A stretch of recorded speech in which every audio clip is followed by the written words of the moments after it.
Share மார்க்கெட்ல 10க்கு 9 பேர் ஏன் லாஸ் பண்றாங்க தெரியுமா? ஏன் அப்படின்னா, ஃபர்ஸ்ட் அவங்களுக்கு ப்ராப்பர் லேர்னிங் இல்ல. ப்ராப்பர் லேர்னிங் அப்படின்னா என்ன? ஃபர்ஸ்ட் ஷேர் மார்க்கெட்ல நம்ம என்ன பண்ணணும் அப்படிங்கிறத முடிவு பண்ணணும். ஷேர் மார்க்கெட்ல நெறைய செக்மெண்ட் இருக்கு. ஃபியூச்சர்ஸ் அண்ட் ஆப்ஷன்ஸ் இருக்கு. இன்ட்ராடே இருக்கு. ஸ்விங் ட்ரேடிங் இருக்கு. இன்வெஸ்ட்மென்ட் இருக்கு. இதுல ஃபர்ஸ்ட் நம்ம என்ன பண்ண போறோம் அப்படிங்கிறத முடிவு பண்ணணும். அத முடிவு பண்ணதுக்கப்புறம் அத பத்தி நம்ம படிக்கணும். இப்ப இன்வெஸ்ட்மென்ட் படிக்கணும் அப்படின்னா ஃபண்டமெண்டல் அனாலிசிஸ் தெரியணும். இன்ட்ராடே பண்ணணும் அப்படின்னா டெக்னிக்கல் அனாலிசிஸ் தெரியும்.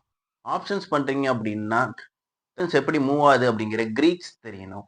இதெல்லாம் தெரிஞ்சுக்கிட்டு நம்ம ட்ரேட் பண்ணோம் அப்படின்னா, நம்ம ப்ராஃபிட் எடுக்கலாம். நெறைய பேர் பார்த்தீங்க அப்படின்னா, 2 ரீசன்ல தான் ட்ரேடிங்க்குள்ள வராங்க. ஒண்ணு Facebookலயோ, YouTubeலயோ பார்த்து வருவாங்க. இல்லாட்டி அவங்க ஃப்ரெண்ட்ஸ் சொல்லி வருவாங்க. ப்ராப்பர் லேர்னிங் இல்லாம நெறைய பேர் ட்ரேட் பண்றதுனால தான் 10ல 9 பேர் லாஸ் பண்றாங்க. இந்த 9 பேரோட லாஸையும் ஒருத்தங்க வின் பண்ணிட்டு போறாங்க. ஒரு ஆளா இருக்கணும் அப்படின்னா, ஃபர்ஸ்ட் நீங்க என்ன முடிவு பண்ணுங்க அப்படின்னா, என்ன செக்மெண்ட்ல நீங்க ட்ரேட் பண்ண போறீங்க அப்படிங்கிறத முடிவு பண்ணுங்க. அதுக்கப்புறம் அந்த செக்மெண்ட் ட்ரேட் பண்றதுக்கு நம்ம என்னென்னலாம் படிக்கணும் அப்படிங்கிறத முடிவு பண்ணுங்க. அதுக்கப்புறம் அத பிராக்டிஸ் பண்ணி பாருங்க.